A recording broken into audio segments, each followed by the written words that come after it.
नमस्ते प्रणाम। हम गायक परमहंस यादव आप सबके तमाम श्रोता समाज के दिल से प्रणाम करतानी। और यह चैनल पर जे भी भाई हमार जे भी श्रोता सबके देखता, आप सबसे रिक्वेस्ट बा कि इस चैनल के आप सब ढेर सारा सब्सक्राइब करी, शेयर करी, लाइक करी, कमेंट करी, इस चैनल के बहुत आगे बढ़ाई। आप सब खातिर हम 2 मिनट खातिर एक गजल लेकर आयल बानी, तो गजल सुन के बताएं कैसन लागल। एक भाव बा, बहुत प्यारा भाव बा, सुना बताइए।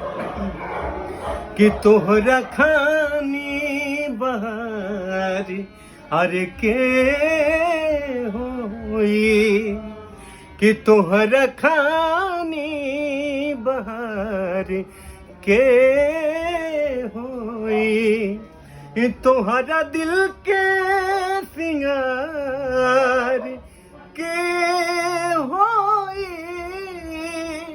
कि तोहरा दिल के सिंगार अरे के होई, कि तोहरा खानी बहार अरे के होई। साच पर